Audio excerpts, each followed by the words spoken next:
Welcome back to the Football Outside the Box podcast, where we discuss the past, the present, and the future of football.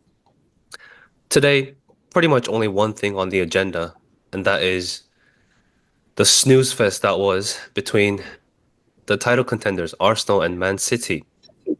The only person smiling, not literally, but only person smiling in this room is Theo, and rightfully so, because this actually put Liverpool in favorites for the title. Yes, sir.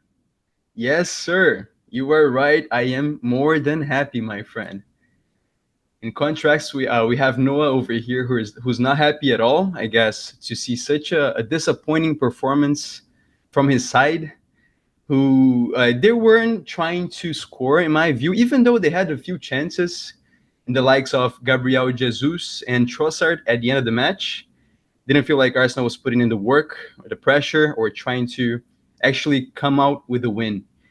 They were happy with the point they got because we all expected City to win. But it was a disappointing match, right? Back to One Sox point, it was his news fast. That's why when you look back and you see the possible man of the matches, the possible man of the match, which was given to Saliba, and the other guy, in my view, who played a decent match was Guardiola. That's when you realize when guys like De Bruyne or Haaland or Odegaard, when those guys are not named to be possible contenders to win the man of the match, that's why you kind of realize that the match wasn't that great. So, I mean, kudos to a guy like Saliba who was able to stop Haaland again. In the past three games that they faced each other, Haaland wasn't able to get a single shot on target. That's crazy. So kudos to Saliba and deserved man of the match. Yeah, and it's something that we spoke about building up to this game as well was everybody thought Haaland was going to be the guy on the last episode, but I said it to you guys. I said I'm not worried about this man because Saliba and Gabriel going lock up shop as they've done yet again. So, I mean, yo, to be honest, the thing with Arsenal today or in this match was the defensive shape, and that's what we needed because this was a chess match, bro. This was a full-on chess match. Like, the neutrals are gonna call it boring, sure. Boring is what you needed, Theo. But Yes, sir. man, I tell you, I was on the edge of my seat as a fan, bro, because I don't know if it's the PTSD, but any slip moment, City can punish you. And you have to always be on your toes. And I was just always looking out for a potential slip, potential mistake, because this was too crucial. One slip, and that's the season. There was a moment when Haaland could have scored, but he missed a shot. In the dying moments of the game, I think it was the 86th minute, and then he just couldn't reach the ball for some reason. So I wonder if you guys saw Roy Keane's comments on Haaland, and I wonder what you make of that, Wansak, saying that in front of the goal he's the best for sure, but quality-wise he should be a fourth division type player. Uh, I mean, I guess fourth division is quite harsh. That's quite harsh because I mean, if you can score goals like that, no matter how bad your first touches are, you're playing in a top club. But that's the limitation with Holland, right? He can be phased out in games. Especially this season. I know he's been injured here and there, but yeah, he's been disappointing for his standards that he set in his first season. So I guess we could say, like Noah said, it was expected that he could have a poor performance. But on a different day, he's scoring one of those chances. Um, there was a chance from a corner, I think.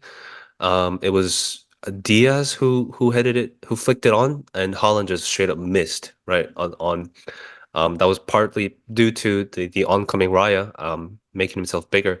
I mean, but if he scores that, he's City are running away with a goal. So yeah, it is what it is. But I did find it interesting that both teams, we discussed this last episode too, but both teams started with 8 center backs. 8. That's the whole back line for both teams. I know, Noah, you said you actually quite like that, having center backs out on the wide. I said I don't. But Christian said he likes that particular. You both said you liked it. And this is why, because I just don't think it can be as effective as having an out and out wingback slash fullbacks in their position. Could you argue it was effective? Both sides ended up with a clean sheet. And then from Arsenal's perspective, that's keeping a clean sheet against City at the Etihad in how many games is that now? But a clean sheet doesn't do anything any good for either teams, right? You can keep clean sheets for 38 games. If you're not scoring, then you're ending up with 38 points. That might get you relegated. Well, I guess that's a good argument still. But then you look on, they do say defenses win titles. So is Yeah, that for this particular match, Noah, I would say that my side, Liverpool, is a lot more happy with the clean sheets than your side or Man City, for this matter. Yes, more happy. But I'll say if you ask me before the season start, will I take 4 points from City this season? I'm taking that every single time. Like for what we need right now, this is a stepping stone. And I was actually watching, I think it was Turkish on AFTV, and he said it pretty well. He said, if we don't go on from here and build on this, then this result means absolutely nothing. But that's what I think. This is if we're gonna look on this as a stepping stone, this is exactly what we need. That actually reminds me of our game at Anfield 3 years ago. We drew against Liverpool 0-0. This is when Liverpool had Van Dijk out for the whole season. Um, and we had two golden chances to score. We missed, and we said, "Oh, we have to build on this." And then the next game we beat Fulham, and then after that we drew to a team that got relegated. I think West Brom that was. Not saying that would happen to Arsenal, but yeah, there is something you could build on. But like I said, there's nothing you can do to stop Liverpool at this point. And I took a look at Liverpool's schedule. Looks pretty favorable, a lot more favorable than I wouldn't say a lot more, but definitely more favorable than both Arsenal and City's remaining fixtures. Well, Yeah, that yeah, well, go ahead. let me lead you into the question, Theo, Go ahead, go because ahead. you're gonna be answering this first. And I think you're gonna be happy to answer this first. But are Liverpool now officially the favorites for the Premier League title now this season? Well, I feel like you guys and audience, you kind of know my answer, but I'm not gonna answer it because I don't want to jinx it, right? I'm not I gonna was give trying to you lead him into the jinx. I was low key trying to lead him into the jinx. It didn't That's work. not gonna happen, my friend. That's not gonna happen. At least if we don't get the title, it's not gonna be because of me, right? But Um, I mean, we kind of know that the point difference now it's gonna make a big difference. We have what 9 matches left. We're all gonna face Tottenham, so Tottenham is gonna prove to be a pivotal point in this and Villa. title race. And Villa, both. Yeah, that's true. Tottenham and Villa, and we're playing Tottenham at home and Villa away. And Villa they gave troubles to the City side, which is kind of my biggest concern at the moment. And we're also going to play your side, one sock, which I'm seeing that more of of a revenge, right? So it's a challenging road we have ahead of us. Not saying that it's tougher than Arsenal's or City, but it's not easy. It's not. We can just say that Liverpool is going to win every match that we're going to play from now on, because we do have tough matches ahead of us. We play United, we play Fulham away, which can prove to be quite challenging sometimes, especially with the new guy, Rodrigo Muniz, the Brazilian guy who I like a lot. We're going to play Everton, which is a big rival of ours.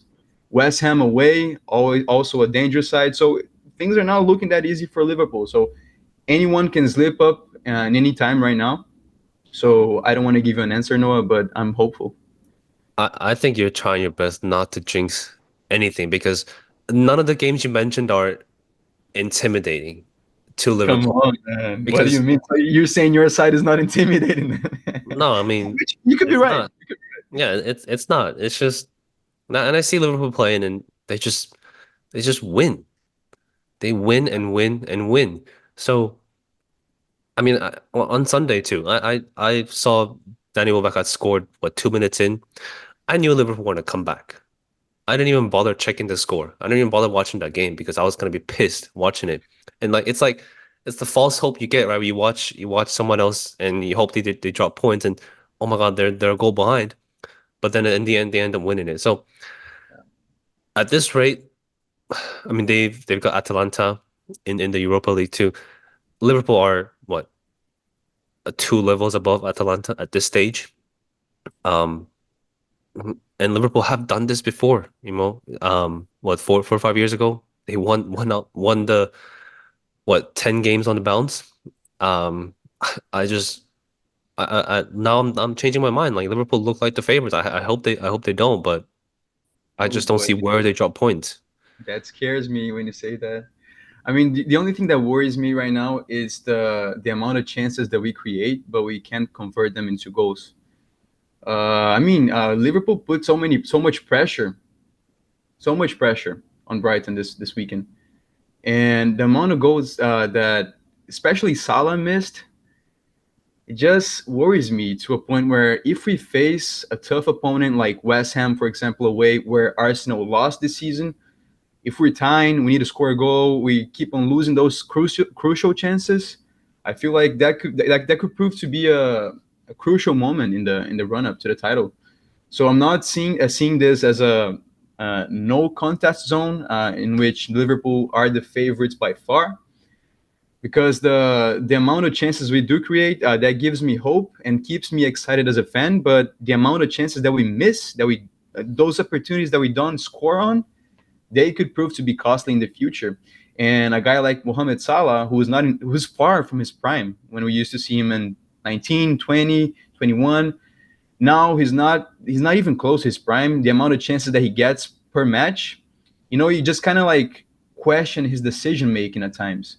I'm glad that he got a goal. It was a well constructed play, especially Soboslai. In my view, he was one of the best. He was one of the.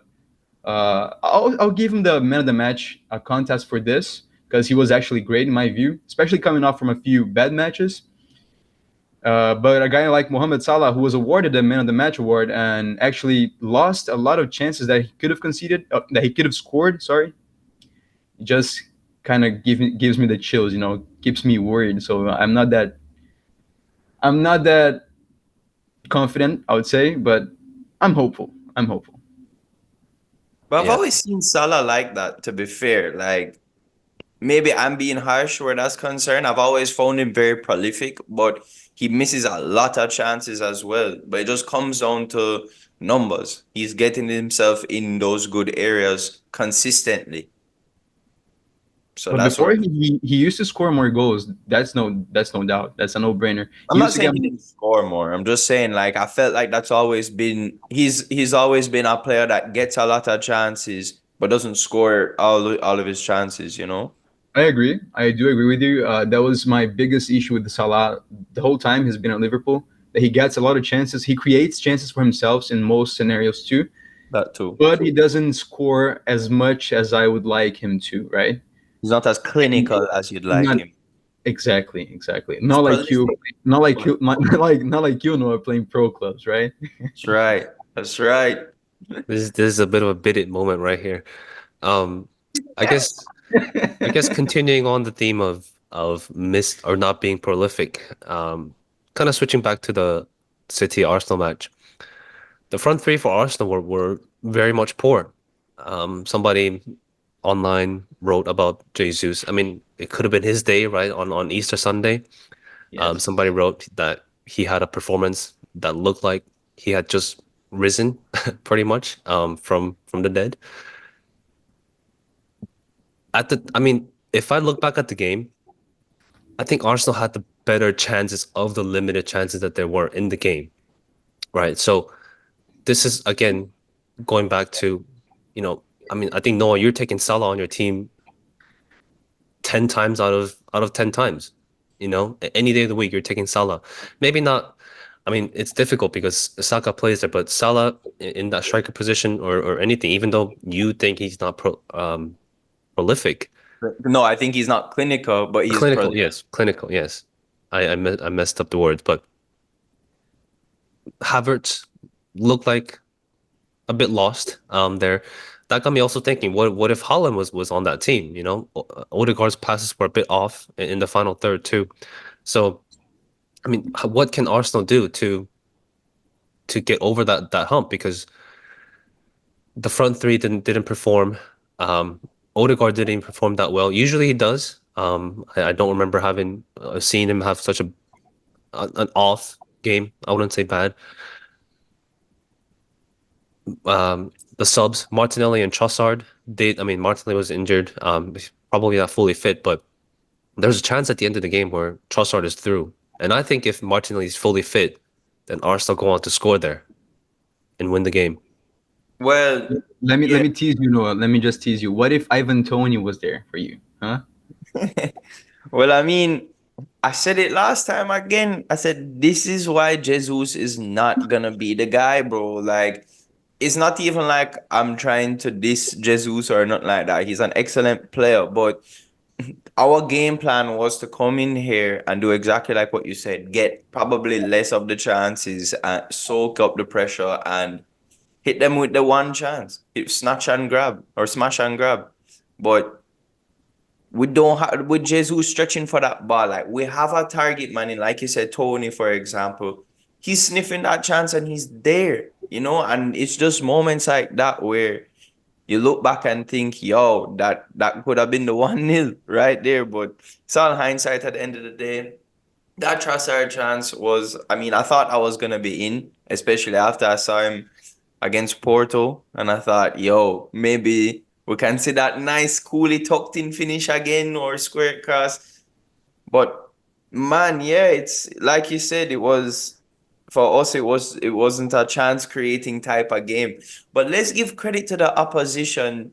I know we're focusing a lot on the Arsenal aspect of that, but yo, City are just a really good team, yo. They're the best team in the world, right? I mean, come on. Better than Madrid? Bro, I mean, they just won the treble last season. Like, people are, we have to give a lot of respect to that. No, we do. We definitely do. But it was just disappointing to see Arsenal perform, especially because you guys were averaging 4.1 goals for the previous 8 matches that you guys had. And then, I mean, for sure, that was going to be a chess match, like you said.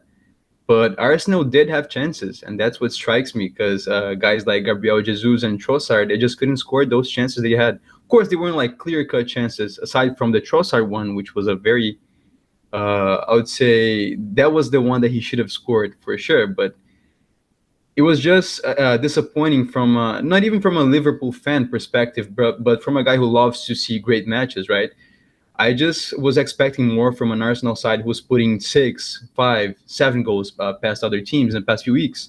Not seven. I'm being a little crazy here, but 6 goals. They got it 2 times. But I Yeah. mean, I was just expecting that kind of pace, right? That kind of pressure, which of course wasn't going to be the same because they were facing City at Etihad. But it was just disappointing to see Arsenal create just a few chances and not score enough of the chances that they created, right?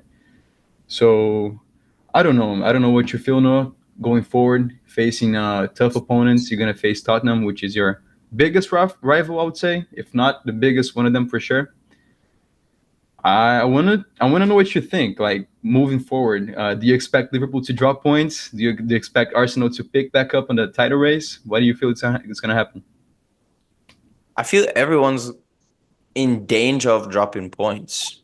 And I think everybody will drop points at least once. That's a big statement. I I don't know. I don't know about Liverpool. Um, I This will guy, say though, he's I trying to will. jinx it. He's trying to No, jinx us. I'm not. I legitimately do not see Liverpool dropping points from here. Not Um, even, wait, you say, wait till Old Trafford, don't know? I mean that was all in the moment. I saw my side's performance. I was pissed, and then I had to. But I will say though for Arsenal, what not I'm not talking about long term league or cup competition because Arteta has already beaten City to the FA Cup. trophy once already. But when it comes to head, I don't see Arsenal topping City while Pep Guardiola is still there. It almost feels like they know each other too well, and they know how to cancel each other out, right? So in a sense where Klopp his intense style of football, that counterattack, can catch City out and really push them to the edges. For Arteta and Pep, they know each other. They work together for what, 2 3 years? Yeah, and so that was honestly gonna be my point with Arsenal moving forward, like you asked me. But this is kind of beyond just moving forward for the rest of the season. This is moving forward. I think there was a fear factor that Arsenal had towards City, where like we fear them almost, and I don't think City pays that same amount of fear slash respect, whatever you want to frame that, to Arsenal. And I think that is now our next step is to get more, bring that fear factor and kind of be able to go to City and play against City and put up the like a really good dominant performance to where they are having to respect themselves and stay back and sit back and Yeah, it's and it probably like what you spoke about that matchup, a lot of it comes down to yes them knowing each other and the tactics, but I think a lot of it also comes down to fear slash respect. yeah, yeah. Like you said, I think Arsenal need that 4-3 moment that Liverpool had. I mean, Liverpool went up what, 4-1, and City were look shell shocked. I mean, Arsenal beat City this season already, but it was a smash and grab, right? Martinelli coming on and scoring the deflected goal. I like you said, I agree. I'm still yet to see City really in their shell, like I have seen them against Liverpool, against when they play Arsenal. So ultimately, you're gonna need that 4-3 match at some point. I want to see a 4-0 match at some point. Yeah, I mean, after all the 5-0s that they handed out to you, I mean, you've got to give them back something. Um, but Sheesh. but speaking of managers, we'll end on this. Xabi Alonso has decided to stay at Bayer Leverkusen. Um, they're probably going to win the league. Thomas Tuchel has already conceded the title. Who do you want, Theo? That's I mean I would say Klopp, but since that's a little too far fetched right now, to be honest with you, one sec, I haven't really stopped to think about that. But I would say an But ideal. Alonso was your top choice. Yeah, he was. But if I got to pick, I would pick Ancelotti. The guy's not gonna leave Madrid for now. He's going to a national team though, so they can Yeah, accept him there. But look like this Zerbi, I think is Bayern favorite at the moment. So even he's looking like a dwindling option for you. right.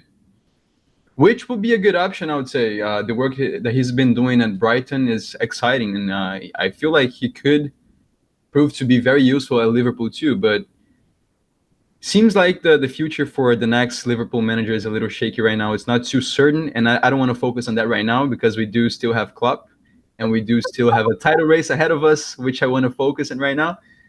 So let's leave the manager talk to the future when we have more information on who might be the next manager, the successor, who's gonna pick up from.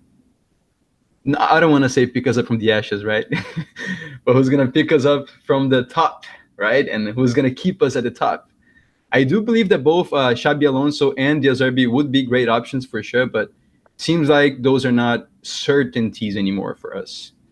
So let's see. Let's see what the future holds and who's gonna be able to keep us fighting for the top again. Man said we'll cross that bridge when we get there. Yes, sir. Have It more might be. important things to focus on right now. Yeah, you're right. I mean, again, it's you're we're not the ones deciding. It's gonna be down to your new sporting. I mean, returning, not new. Sporting Yes. director. But I think Liverpool have got a good structure already. Um, with him coming back, so we'll see who they go with. But I think that about wraps it up for today's episode. That's all we have time for today. Guys, thanks for tuning in as always. We hope you enjoyed your time with us. Remember to subscribe, to leave comments, and share with your friends. Follow us on social media at FOTBpod. Don't forget to leave a review, rating, and most importantly, don't forget to turn on those notifications. Join us again next time as we discuss the highly anticipated upcoming Premier League action. Thanks again as always. See you then.